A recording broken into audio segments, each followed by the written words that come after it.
न्यास अध्यक्ष रसिक पीठाधीश्वर श्री महंत जन्मेजय शरण जी महाराज का कृपा पात्र शिष्य अनुराग शरण शास्त्री अयोध्या जानकी घाट बड़ा स्थान से हूँ।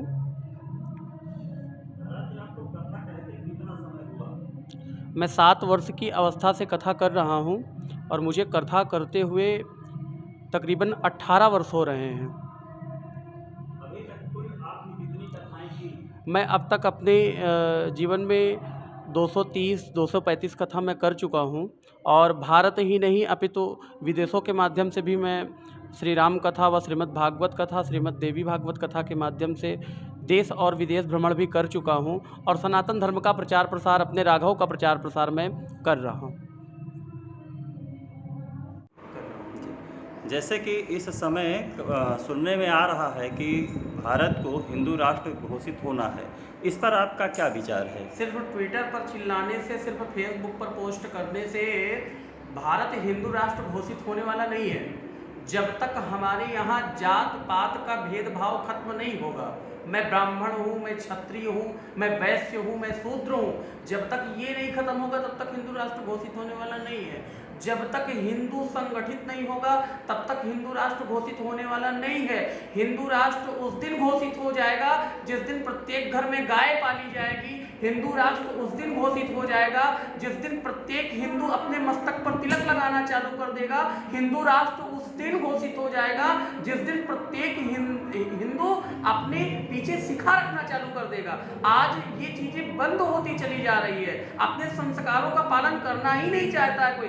ब्राह्मण जनेऊ नहीं धारण करना चाहता है, हिंदू गाय नहीं पालना चाहता है, बजरंगबली का भगवा ध्वज अपने घर में नहीं लगाना चाहता है और फेसबुक पर सिर्फ जबरदस्ती चिल्लाता रहता है कि हिंदू राष्ट्र घोषित हो जाए। हिंदू राष्ट्र इस तरह से घोषित होने वाला नहीं है जब तक कि हमारे ठाकुर जी भी अवतार क्यों लेते हैं? परित्राणाय साधूनाम विनाशाय च दुष्कृताम धर्म संस्थापनाय संभवामि युगे युगे।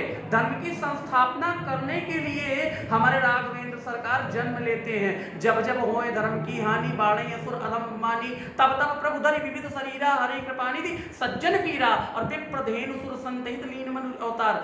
जब जब इस पृथ्वी पर पापाचार बढ़ा, अनाचार बढ़ा, अत्याचार बढ़ा, तब तब हमारे राघवेंद्र सरकार ने इस पृथ्वी पर अवतार लिया और भक्तों का अपने उद्धार किया। लेकिन अब बड़ी विडंबना हो गई है। आपके चैनल के माध्यम से मैं बताना चाहूँगा और जनता को जागरूक भी करना चाहूँगा कि ये जातिवाद जो इस समय चरम सीमा पर चल रहा है, इस चीज़ को ख़त्म करें और हर एक हिंदू संगठित हो। और हाथ जोड़ करके आपके चैनल के माध्यम से सभी से निवेदन भी है कि हो सके तो अपने घर में गाय की सेवा करें, अपने घर में भगवा ध्वज लगाएं, अपने राम को, कृष्ण को माने, राम की कथा श्रवण करें, भागवत कथा श्रवण करें। हिंदू, प्रत्येक हिंदू अपने मस्तक पर तिलक लगाए, ब्राह्मण अपने जनेऊ का पालन करे और जिस दिन ऐसा हो गया उस दिन ही हिंदू राष्ट्र घोषित हो जाएगा।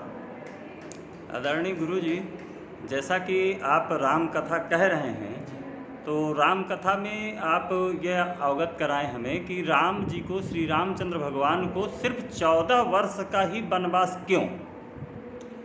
सिर्फ 14 वर्ष का वनवास इसलिए हुआ कि विद्वानों का मत है। वैसे विद्वानों का मत तो एक चौपाई के, एक दोहे के और एक सोरठे के एक नहीं अनेकानेक भाव होते हैं। लेकिन हमारे अयोध्या के विद्वानों का मत है कि पता चल चुका था कि रावण की जो शेष आयु बची हुई है वो सिर्फ 14 वर्ष की ही बची हुई है। इसलिए हमारे ठाकुर जी को 14 वर्ष का वनवास हुआ और ठाकुर जी ने जाकर के जंगल में सबका उद्धार किया, सबरी को दर्शन दिया, गीत जटायु का भी उद्धार किया और रावण का संहार करके हमारे ठाकुर जी पुनः अयोध्या में आकर के अपनी अयोध्या की गद्दी को संभाले। आदरणीय गुरु जी, इस समय यह राम कथा किस स्थान पर चल रही है और कहाँ पर चल रही अभी इस समय मेरी कथा नगर पंचायत अजवा के दीप पैलेस के प्रोप्राइटर श्री दीपचंद्र केसरवानी जी के सुपुत्र अमित केसरवानी, सोनू केसरवानी जी के माध्यम से व संपूर्ण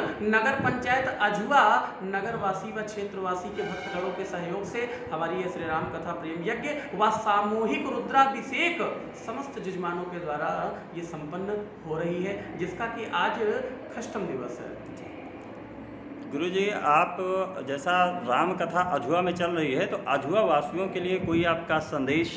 अजवा वासियों के लिए मेरा एक संदेश यही है, क्योंकि अभी मैं पूर्व में कुछ दिन पहले यहाँ पर श्रीमद् भागवत कथा करने के लिए आया था, जो एक बहुत ही बृहद कार्यक्रम मेरा हुआ था। और इसके पहले मैं सिराथू नगर पंचायत में भी आया था। हमारे शिष्य वंदना हॉस्पिटल के प्रबंधक डॉक्टर राहुल केसरवानी जी के यहाँ भी मैं बृहद रूप में श्रीमद् भागवत कथा सिराथू में भी किया। तो एक कौशाम्बी जिला से मेरा अलग सा लगाव हुआ और जुड़ाव हुआ, और यहाँ के भक्तों का प्रेम स्नेह देखकर मेरे मन में इच्छा हुई कि इसके पूर्व जो कथा हुई थी वो तो पर्सनल किसी ने करवाया था, लेकिन ये जो कार्यक्रम हो रहा है ये हनुमान जी महाराज इसकी अध्यक्षता कर रहे हैं और मेरे ऊपर सवार होकर के अपना पावन सानिध्य बनवाए हुए हैं, और मेरे पावन सानिध्य में समस्त नगरवासी क्षेत्रवासी के सहयोग से ये श्री राम कथा आयोजित हो रही है। ठीक गुरु जी, जय श्री राम।